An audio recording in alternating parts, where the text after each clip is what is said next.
welcome back to the FKB Physio Podcast. My name's Frances Brown and I'm the host of the podcast. And today I have with me Geoff Ford. So Geoff has actually been on it before 6 episodes ago, but I've had a request to do a podcast episode about ACLs, which is an area that Geoff has gone into as of late. So I thought it would be great to get him back on. And also now we both have official podcast mics. It will be much better quality than the last one, which was like a rip from Instagram Live. So welcome to podcast, Geoff. Thanks, Frances. Geoff works at Be Strong Physio at Moffat Beach. He is Be Strong Physio. So like me, he's a sole trader with his own business and a cool little studio that I can see in the background that I'm very envious of. So if you ever find yourself in the Sunshine Coast, you can know there's a really great physio to help you out up there.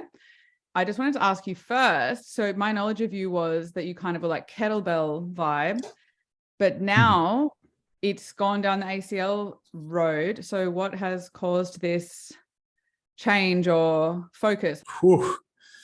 Good question. I think my personality, I love to dive into things and I love sort of finding new areas to sort of focus on. So definitely that's a little bit of my personality trait. But what I particularly love about it, I mean, I've got some history. I haven't personally injured my ACL, but my dad did his ACL. My granddad did his, which ended he actually got to playing for the Wallabies just after World War II. Did his ACL after a few games, and that was the end of it for him. And then he ended up having 2 knee replacements afterwards. Wow! So it had a massive impact on his life. And then apart from those personal connections, I really love how we can sort of there's a real established sort of body and norm out there in terms of how to manage ACLs, and I quite enjoy trying to challenge the establishment because the assumption always is that when you have an ACL rupture, it was previously thought that it couldn't heal. And therefore you need to get it reconstructed. So you restore the integrity of the knee, preventing further damage and ultimately reducing your chances of arthritis. But there's recent evidence, which we'll dive into later, that really challenges that notion. So I really love trying to help people who come to me who have just done their ACL and they might have been told all this information from the surgeon, how they need to get surgery straight away. And I really love going through that with people and just exploring the different options that they've actually got and the evidence behind those, and then sort of putting that into the context of that person's position and what they want to get back to, what they really want out of it. And I love that process of almost challenging the existing sort of norms. Yeah, definitely. So I didn't know that about your family history. Did you play sport at school? Yeah. Okay. Yeah. Very lucky not to get an injury. Well, yeah. So I was just going to touch on, because people might not necessarily know this, the research does show that there's a family genetic risk. So, and I know that it is a risk factor, and from the research, I remember reading it when I was doing my master's at uni, but I have no idea which study it was, but I know that it's basically an accepted risk factor, that there's a genetic link to the point where, I had a client who did hers and she had a sister, and I sort of said to her mum, well, the reality is like the sister's probably a little bit at risk as well. So just something to bear in mind. And if you want to try and reduce the risk factor, which I'm going to ask you how we could. So you obviously played high risk sport, but you didn't do yours, I guess. Yeah.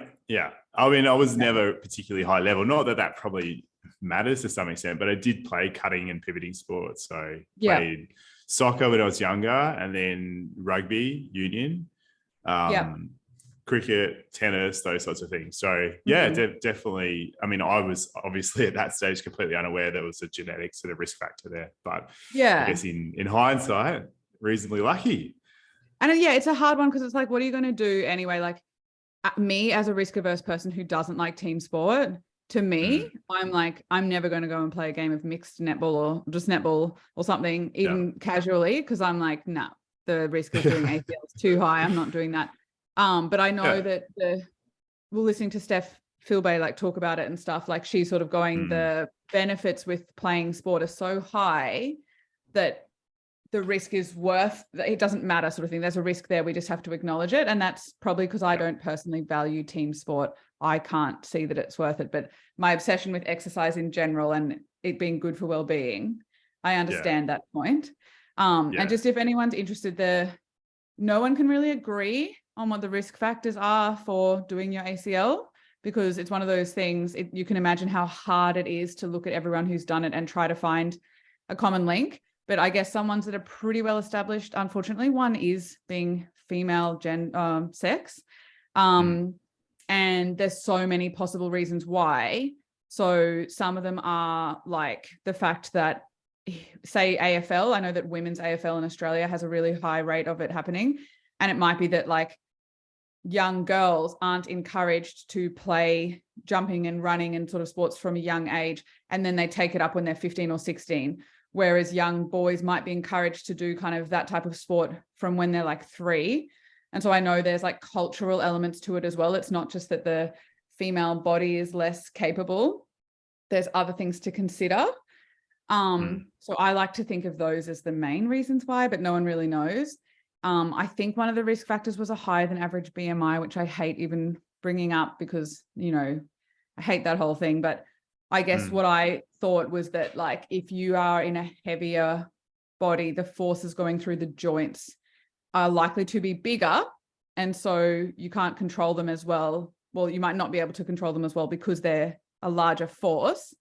And so that, you know, maybe you could mitigate that by doing more strength training, but we can't sort of, we know it's a risk. So we just have to sort of put it there.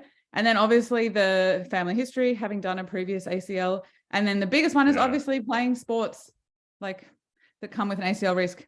There's this thing called the Tegner scale or the Tegner score. That's like the top level sports are the highest risk, which is basically like playing cutting and pivoting sports at an elite level. Skiing is risky too. But just so that you know, doing stuff like running and weightlifting and powerlifting, straight line sports are basically no risk. Yeah. So just to give people a bit of info there. So you mentioned that there's some evidence about the ACL being able to heal, which is pretty new. So what's the story? Yeah, look, there's definitely evidence going back quite a long time. And if you think about it, the assumption has been that it can't heal. So you really only need to see one MRI of healing to know that that's false, really. But there hasn't been that much sort of high quality evidence coming out, and that's definitely started to change. So one of the recent papers that came out from Steph Philbay and her colleagues was part of what's called a secondary analysis of a study called the Canoon trial. So the Canoon trial is one of the best sort of pieces of evidence that we have in this area because it was a randomized controlled trial. So people were randomly assigned to different groups. So one group was early surgery. The other group was exercise-based rehab with an option for delayed surgery. So that's really important because without the randomization, there is so much room for bias here. Because if you're just trusting, say, a surgeon to make a call, they're going to be inherently biased. They're going to notice the good outcomes more than the bad outcomes. They're going to probably hear about those ones more. So there's a lot of room there for bias to creep into it. So it's really important we look to high quality research. So this Canoon trial, as part of it, without going into the results of it, but as part of the secondary analysis of the people who didn't have surgery, this article by Philbay in 2023 showed that there was 1 in 3 people had signs of ACL healing on MRI. And that was 1 in 3 people who were randomly assigned to the non-surgical group initially. And it was actually 1 in 2 people who didn't opt for surgery had signs of healing. And those that had signs of healing on MRI actually reported better patient outcomes than both the people who didn't have surgery but didn't have healing, as well as the surgical group. So they reported better patient outcomes. So really, really interesting area. And fascinating that I mean, they didn't take any specific steps to actually aid that process. So it was just an incidental finding, more or less. And that then ended up being associated with better reported outcomes. Wow. Yes, yeah, really, really interesting. And even one of the things that people tend to say about that study is that, oh, well, yes, it was 1 in 2 people who didn't go for surgery, but surely everyone who had a bad outcome opted for surgery. And there's some interesting research into that. So they went and interviewed everyone who decided to have surgery in that paper, who didn't get allocated to early surgery. And a lot of them, it was just preconceived notions. So they thought, hey, if I want to go back to sport, I need to have surgery.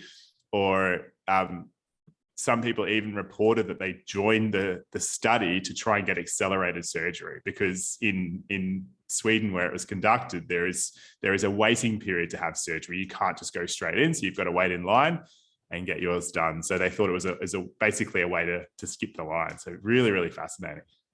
Yeah, it's so difficult, because I've read that study a lot too, because when I was doing my master's, I did do my kind of big project, I guess, on comparing surgical and non-surgical outcomes for ACL. And it was quite hard because most of the research was just done on people who've had surgery. To actually compare the two was very rare. And that was one of the few, well, it was the only randomized control trial, I think, because there's huge ethical, it's very hard to not give people a surgery if you think they need it or they think they need it. Like, it's just a big ethical question mark. So it's quite amazing they were able to do that study. I think what me and actually Steph Philbay was my coordinator of the masters, which was pretty cool. But what me and her and sort of my colleagues, I guess, found was I guess that at the end of the day, the thing was that some people would do better with surgery, and that is true. And we know that from people that crossed over into the surgical arm, and some people will do better without it. And so it's really tricky when you just look at the stats, you go, okay, the outcomes were the same. So it was basically the people who had the surgery went just as well as the people who didn't. That's sort of what that study showed. There was no difference. But that's so hard to apply to individuals, because some people would do better with it and some people wouldn't. And so when you actually have, and like you say, the number of people that had the healing who were in the non-surgical arm, it was 1 in 2 or 1 in 3. So it's even then, it's there's a portion of people that will do well without the surgery. And of them, there's a portion of people whose will heal. Who are those people? And I know that basically the research is we're trying to figure out who's going to fit into what group so that we can tell people early on which thing they should try, but no one quite knows. And it is tricky. It's tricky for sure. I guess that's why the recommendations out of those papers and sort of the body of research, the recommendations for most people is that they should consider a period 3 to 6 months of intense sort of exercise-based rehab. And in that time, maybe what's really happening is you're giving your body a chance to heal. And if you're not then satisfied with your outcome, so especially if your knee just sort of keeps giving way, that's when it's probably indicative that surgery will benefit you. But yeah, absolutely. If we could provide some more clarity for people initially, hey, you're a good candidate for exercise, or you're a good candidate for a bracing protocol, which I'm sure we'll talk about later, or hey, best option for you is probably going to be surgery, that would be amazing. But I sort of feel there'll probably be more guidance, but I feel there'll always be a bit of grey there. Yeah, and it's hard because my bias in general is against surgery, because I feel the more time, not against ACL surgery, I mean surgery in general. Yeah. Little problems, because more and more it seems we've been doing all these surgeries on people without that much evidence. And now that we've started actually studying them, we're going, oh, actually, that's not doing what we thought it did. And I suppose ACL was one of the ones that before I did my study, I thought was one where it was a bit non-negotiable in some cases. But when you actually look into it and you go, okay, the surgery is meant to restore that knee stability, but because we're using a tendon in the place of the ligament, and because we're humans going in and screwing it in, the reality is it's never going to be as good as the original. We as humans, we've never managed to mimic our body as well as the original version. So a lot of those studies, when I read so many, but they weren't that great. Like the person's knee wasn't that good. And then I guess the negatives of the surgery are that the hamstring's obviously so weak because that's probably where they've got the graft from. And then their quads get so weak. If you've ever seen someone who's had the ACL done, they have this tiny little leg. And then often their other leg gets weak. And I think when you add up all the risks of, like the risk of redoing the one you did and the risk of doing the other one, people who've had surgery, the risk of either doing the same one again or doing the other one, it's so high. I think when you added them up, it was nearly like 25 to 30%. And so it's like, no matter what, the choices are not actually very good. And so I think kind of the benefit of conservative treatment, I suppose, is that you don't get those negatives from surgery. Like you don't get hectic hamstring weakness because you've had your tendon chopped off. And you probably won't get as much quads weakness because surgery seems to just make quads disappear. But on the other hand, you can't give the athlete a clear time-based guide. Like how do you, if you're doing non-operative management with someone, how do you figure out the timeline? Like that's what I find so difficult, like return to sport timeline. How do you?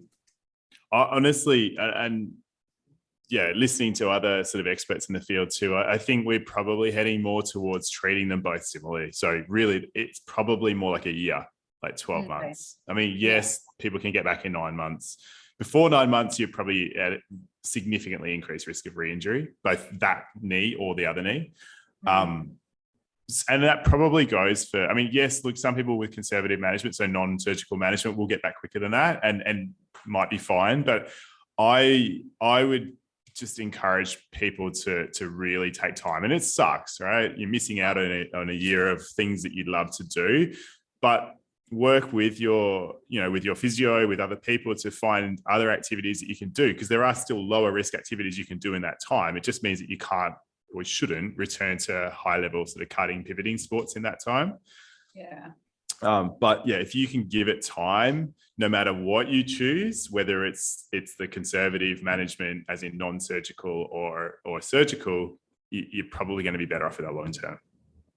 Yeah. And I definitely think trialing, and like you said, in Sweden, this is what they do anyway, right? Australia has one of the highest rates of ACL surgery in the world.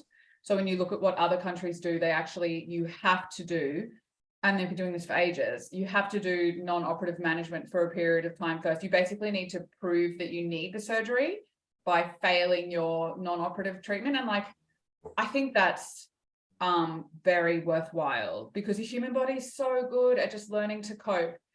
And this is completely not evidence-based, what I'm about to say, but my experience as a physio is that the human body is very good at learning to cope when you don't interfere with it. It can learn to cope with putting fake things externally in. It can, but it's probably a bit better at when it's its own thing. Like, okay, you don't have a ligament there anymore. Let's see what we can do around that. Just give me enough time to adapt. We're good at that. Whereas if you go and kind of mess around with it, it can, but not always, but it can be a bit harder. All of that to say, look at all those athletes in the media who have ACL surgery and they come back to sport. So I'm not saying it's clear that you should do one and not the other. Like no one actually can answer that, but trialing non-operative management first makes a lot of sense. And people, as long as your timeframes allow, sorry, Francis. Yeah, as long as timeframes allow that, I guess that's but one of the conversations that I tend to have with people is, how tight are your timeframes? Because if they really need certainty, I think there's a little more certainty around surgery. So you go in and have your surgery, you're probably going to be back playing in that 9 to 12 month mark. Whereas if you go the other route, especially if it's not bracing, so bracing might provide a little bit more clarity in the future, but if it's non-bracing, non-surgical, yeah, it's a bit great because you're going to trial that first and you still may then go and have surgery. So that's probably the biggest argument for surgery. But you got to weigh that up against the risks of the surgery. And there's some evidence that your long-term knee health might be compromised from having surgery. So potentially, especially the patellofemoral joint seems to have more arthritis in post reconstruction than non-surgical. So there is a further trauma to the knee. The surgery is, people sort of say, I just had a knee recon. It's a big surgery. They're going and harvesting out a ligament or a tendon. out of your either your patella tendon or your hamstring, and then they're going to go and drill the bone, like cutting in there. It causes this massive inflammatory response, and you've already got an inflammatory response after the injury.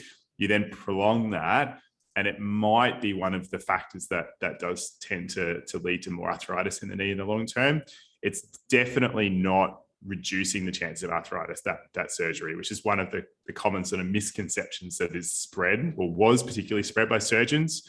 And look, there still is some of that around, unfortunately. So it definitely, I feel very confident on the research saying that surgery does not reduce the chance of arthritis.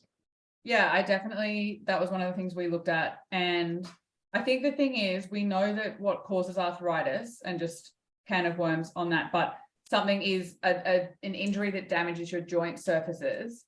And so, like, unfortunately, and like ACL, it is such an annoying injury to have, but basically if you rupture your ACL, you've done damage to your joint. Your risk of arthritis is really high. Like, I know it's terrible, but it's really likely to happen. And surgery, we know from the knee arthroscopy research, which is a separate topic, but there is that, that research where they did knee arthroscopy on people and they compared it to sham knee arthroscopy.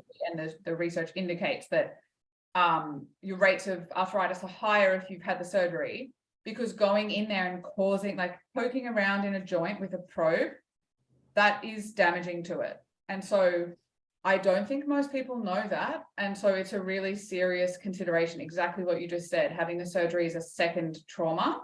But I suppose the other side of it is, if you don't get it surgically repaired and your knee has lots of extra movement because there's no ACL in there, and say your knee gives way on you and you rupture your meniscus or tear your meniscus more, like, that's also a secondary trauma. And so there's no easy answer there. But the research definitely does show no difference. There's no real, we can't say that the one's better than the other because of those little things we've just mentioned.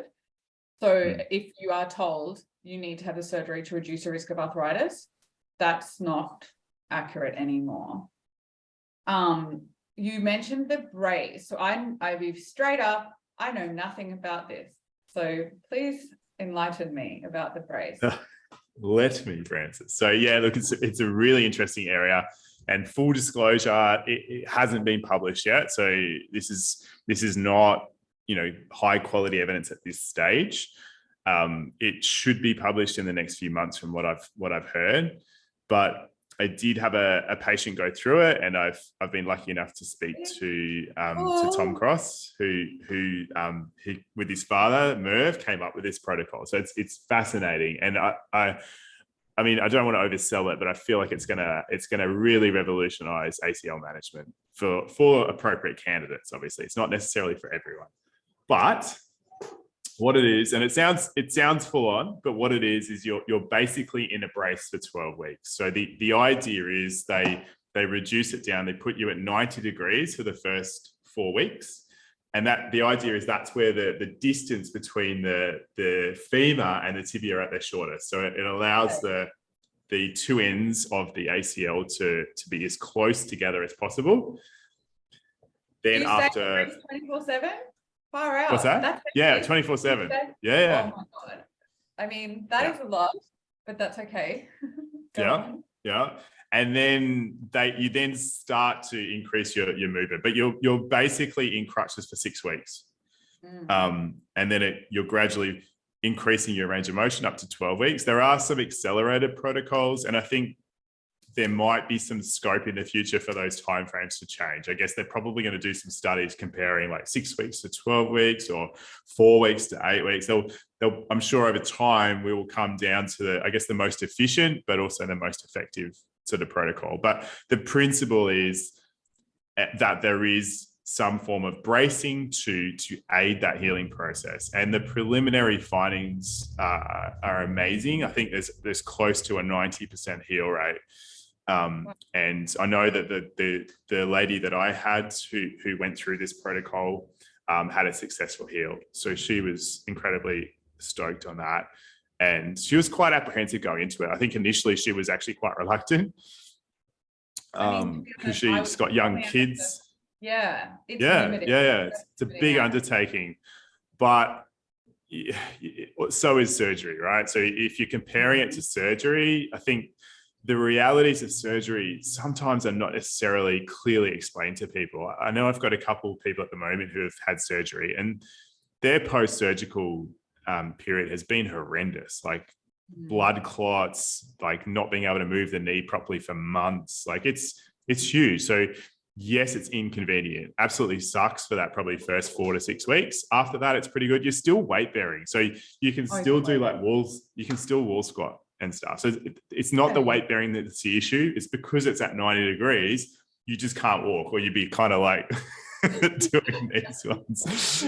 You'd have a pretty funny gait, but you can get around on a little knee scooter. You can do wall squats. You can do like isometric leg press. So you can basically get yourself at like 90 degrees on a leg press. And then after 4 weeks, you then start to do like leg pressing. You can do, like mini exercise on that side. And you're really hammering the other side, the strength on the other leg. And obviously you can go for all your upper body stuff, etc. So yeah, it's inconvenient, but the preliminary findings anyway are incredibly exciting. It's important to understand that it's not for everyone. So you do need to have some sort of proximity there of the two ends of the ACL. So if your ACL is kind of gone in two different directions and it's right outside the little sheath that it's in, then they're basically saying that you're probably not a good candidate for having the bracing protocol and therefore healing. So for those sorts of people, I think it's good though, because they're able to upfront tell people, hey, this is you're a good chance of healing here, or vice versa. So if you're told you've got a good chance of healing, I think people will be, a bit more inclined to uptake that, even though it's inconvenient. They know they've got pretty darn good chances of having a heal. And if you have a heal, you're not having to go through that secondary trauma. We don't know the long-term outcome. It's really important to say that, but there's definitely been a high return to sport rate. Through talking to Tom, there's been, I think, 2 people, like this could be wrong, but I think at least 2 people have ruptured their healed ACL and actually gone back, and they've gone, I think 1 or 2 of them have gone through and actually done the healing a second time. So it's actually healed a second time, which is great. So I wondered whether, the healed ligament, is it as strong as the original one? Like, do we know anything about that? We don't, but it does seem to get stronger over time. So it's probably one of those things that will continue to sort of ligamentize, get stronger, thicker over time. So at 3 months, I think it's reasonably weak.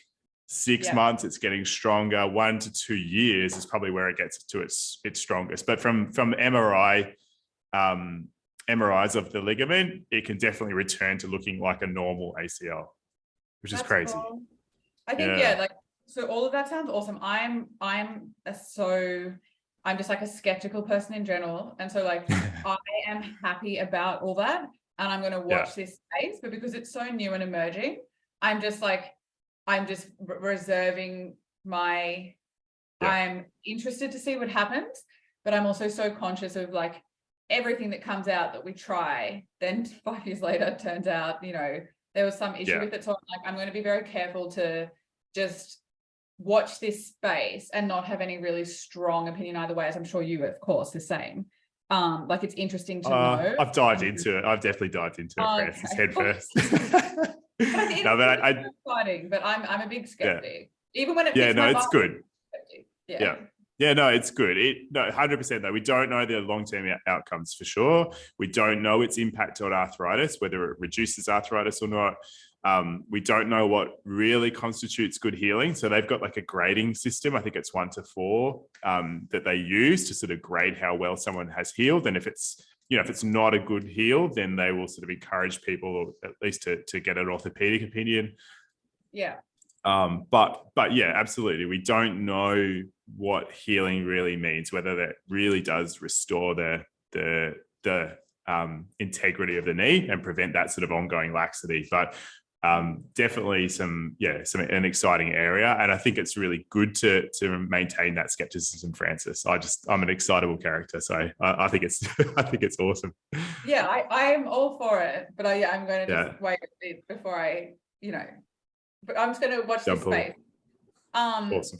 Something like when I was doing my research, as in like just reading research and doing a review on it, I didn't do any research myself. I noticed that the consideration is quite different for a younger person than an older person. So I remember that when we were sort of looking at who might be the people that you might think need surgery or benefit more from surgery, I remember it was kind of like people who were going to go back to cutting and pivoting sport at a high level, like the higher level, the more risky. And then I think it was also people under 25. So I guess that we don't really, I think it might have been that under 25 meant that they were more likely to play at a high level. There was like various considerations. It might be like if you rupture your ACL at 25, you might be like, oh, you know what, I don't need to play soccer or whatever anymore. I'll just manage it conservatively and stop playing that sport. So I don't know where that number necessarily came from, but in my mind, if I had someone who was 30 plus who did the ACL, I'd be so unlikely to recommend surgery at any point, because I think, oh, like, what do you need? What do you need your ACL for at this stage? Do you have any like thoughts on that? Like age? Look, it's tricky, but I think I feel confident saying to people who are sort of getting past that 25, 30 year mark, I think, especially if they're not really passionate about returning to high level sports. And to be open, I try and have that conversation with everyone, just letting them know, like, if you return to cutting, pivoting sports, there is a significant risk of re-injury, both to that leg, but also the other leg. Yeah. Because people need to be aware of that. And some people will then go, hey, look, I'm happy. Like an example, recently I had a girl from the US contact me about this, and she I should say a lady, not a girl. She was sort of towards the end of her career, and she was a volleyball player. And she decided that, you know, she wanted to do other stuff. She wanted to play with her kids. She loves surfing. She's like, surfing was her sort of new hobby. And she was like, hey, I want to continue to surf and do things like that. So I'm not willing to take the risk of continuing to play volleyball and potentially re-injuring that knee. So I think having those conversations up front is really important. But then circling back to the age considerations, like, it's tricky because, yeah, it does seem like those, I think it was it Grindam did a paper? I wrote down a couple of notes about it previously, but yeah, Grindam in 2018 said older patients have a higher chance of successful outcome from non-surgical management. So yeah, look, fairly happy saying that to that sort of cohort. You've got a better chance of doing well without surgery. But I also find it tricky with the younger cohort, because even if they have ACL reconstruction, there is a significant chance, and they have returned to sport, there's a significant chance. So is it 1 in 4 young athletic patients who sustain ACL injury return to high sport will go on to sustain another ACL injury to that knee or the other knee. So, and that's if you have a reconstruction. So it's tricky. There's, as you said before, there's no good option here. It is a significant injury, and there is no like, hey, this is going to fix your knee option. It's just, I think you've got to be super open about that. And it's a further trauma to the knee.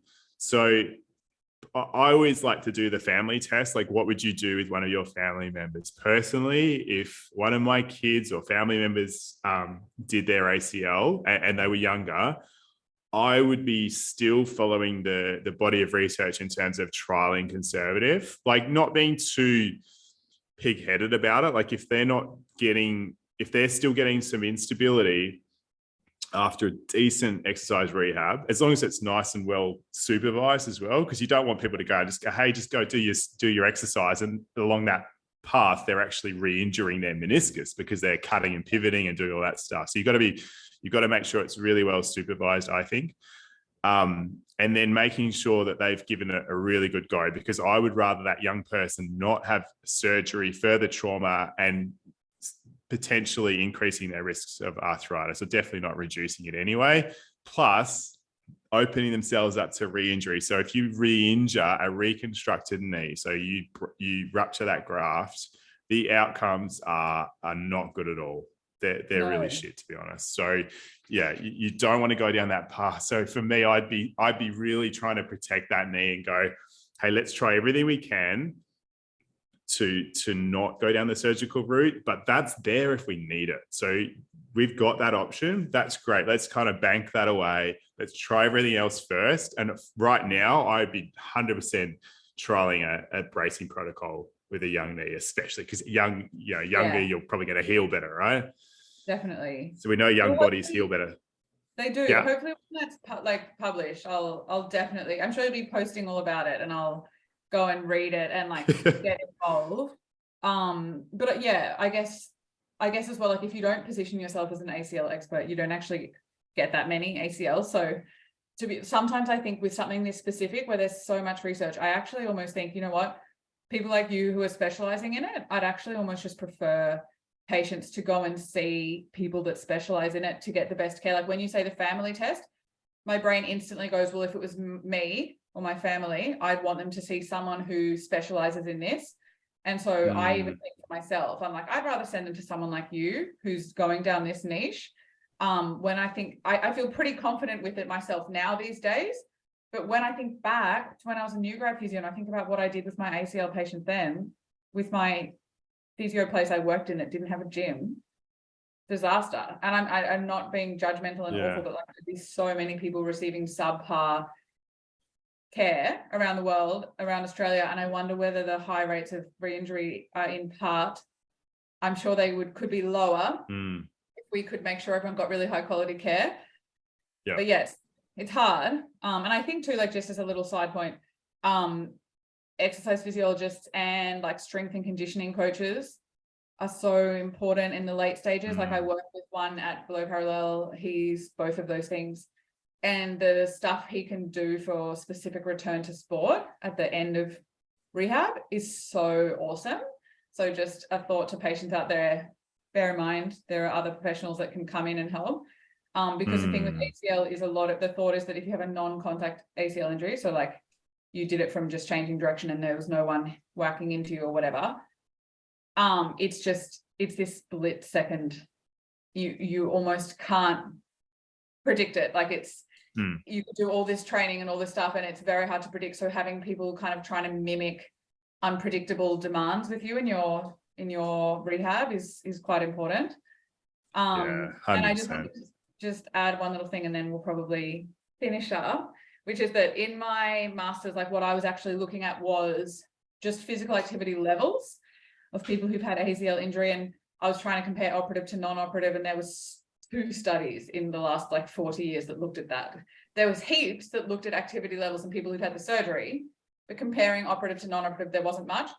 But what I really took from it was that basically having an ACL injury means that people, they take a hit in that their physical activities levels drop significantly and they don't need to, like you said before, there's so much other stuff you can do that isn't going to bother your ACL throughout that year recovery and beyond.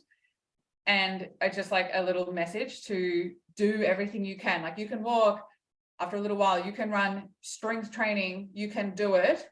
It's really important because an ACL injury can kind of just like reduce your quality of life because you change your life so much around it. And that seems to be a really common thing that happens. So just if you EP or S&C person early, it's really, really key. It doesn't have to like ruin everything. And just on that, like, is there anything we can do to avoid ACL or reduce the risk? Since it's such an annoying injury, what can we do? Yeah, absolutely. And there's really good research that you can reduce your risk. But the really interesting thing is, I know I was just having a look at a paper. I'm going to get this pronunciation wrong. Huang, I think it is, Huang et al. 2020. They did one titled "A majority of ACL injuries can be prevented by injury prevention programs." So it was a systematic review and meta-analysis, and they basically found that all programs were effective, and yet there was hardly any consistency across the programs. So yeah, really interesting. So I mean, there's some common themes, right? Big themes, but in terms of the specificity, there isn't really any one thing that all of those programs included. But what they did have in there was plyometrics. So to I guess running, jumping type stuff, you want to be practicing that, strengthening and agility work.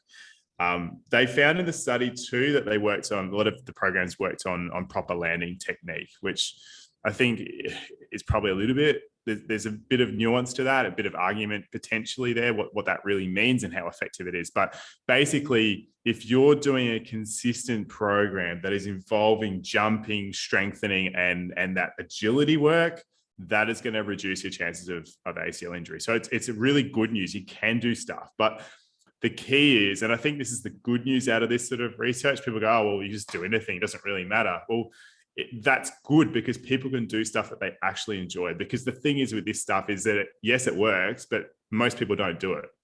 So it's probably boring and people don't want to do that stuff. So if we can find a way to make it individually rewarding for that person so they actually want to do it, that means when we know that whatever we do, as long as it's including those core sort of components, it will have benefit to that person. So it's working with someone one-on-one, I think, to find out what sort of gets them going, what they enjoy doing, and get them doing it regularly, and that will reduce their chances, which is really cool. Yeah, and I guess too, maybe like encouraging kids to be really active from a young age. I suppose that might, same sort of thing, because like you're saying, anything that gets you balancing or using your muscles is likely to help. So that's a really interesting point. So there's things like the netball knee and the FIFA 11, right? They're online. So they're programs, if you just Google like injury prevention program and netball knee, they're there. There's PDFs there. And it's actually quite like Body Attack, the class I teach. And now I say in my Body Attack class all the time, guess what? This stuff's going to help reduce your risk of knee and ankle injuries, because like it is all these lateral movements. And just like one final little thing, you mentioned the landing technique. It's so funny. All these chats are bringing back all these memories of all the things I was reading. Because I remember there was that one paper at some point somewhere that said people who landed with more of a knee valgus on a jumping test were more likely to rupture the ACL. And then basically they just proved that with like a million studies after that showed no link. And I think, you know, there's no denying that an ACL rupture happens from a fast valgus force through the knee, which means like your knee kind of going in. But it happens if you watch some online, you can't even see it. It's so fast. And it happens when your knee's in a shallow knee bend. So it has to be barely bent at all. So it has to be barely bent and it has this rapid kind of thing. It's very different to like you're doing a squat and your knee's going in. Actually, when you do a deep squat and your knees go in a valgus, your ACL is totally fine because your knees are bent a lot. Being able to control that valgus force may be a valid point, but we can't actually see it. And that's what I found reading the research so much, was that oftentimes the things we can see with our eyes, like, oh, the knee goes in and now it doesn't go in, it's barely showing us anything. And often there'll be these forces where they're going through, but we can't see because your body's controlling them. We don't actually really know. And so doing these strength training programs and doing these landing programs, it might mean we're better at mitigating forces through our knees, but it might still look like a valgus, but it might be that the speed of it is less or the intensity, like we don't know. And so focusing really hard on telling someone don't let your knees go in probably is missing the point. So just know that, because yes, and I think there's all these studies that show like, yes, symptoms improve from following a program where they prevent knee valgus, but if you actually look, the knee valgus still happens. So it's not so nice and clear cut as we wish it would be. And it's funny how it's like, it's really complicated when you expand it out and go, nothing worked. And then you come back and go, well, actually, all those things work, just not for why we thought. Exactly. It's such a good point, I think, around the knee valgus thing, because people are told in like physio clinics I used to work in, which is just like what you said. So there's no real gym equipment. They were like just practicing pushing their knees out as they, it did squats, single leg squats, and don't let that knee go in.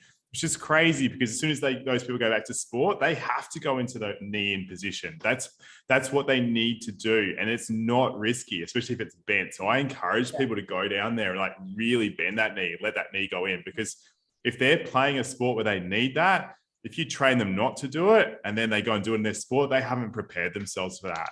They are not a robust human. Their knees are not designed, they're not used to going in that position, theoretically going to increase their chances of getting an injury, which is like the perverse outcome from what you're trying to do.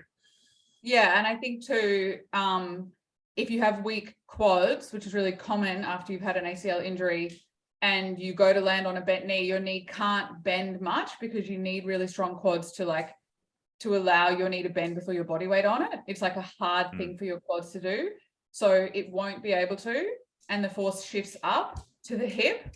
And so then your hip has to cope with all that force, and that can cause it to kind of shift to the side and your knee will go in. So it's like, again, you're missing the forest for the trees if you're focusing on the knee valgus. It might actually be like, oh, they have weak quads. And I guess, yes, if you've worked with anyone who's had an ACL surgery and you try and get them to do a single leg squat with their knees going forward over their toes, that's extremely hard. So again, if you're someone who's rehabbing your ACL or whatever, make sure you've got some really awesome quad exercises in there and you're working with someone who isn't afraid to push that.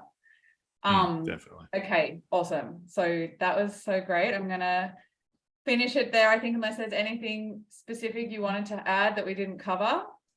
No, just want to say thank you so much for having me on the podcast. I really appreciate it, Frances. Always good to chat. Yeah, you too. And so, as I said, Geoff is on another episode with me, episode 5. If you want to go back and listen to that one, challenging some common myths in the physio space. Geoff has his own podcast too. Is it just called the Be Strong Physio Podcast? Yeah, you guessed it. There's a theme here. So creative. Yeah. And yes, if you are someone who was wondering about whether to have surgery or not with your ACL, then hopefully this has given you something to think about. And if you want some more specific advice, then Geoff is there in the Sunshine Coast and probably does online consults as well. So you've got someone you can reach out to. Thank you. Thanks, Frances.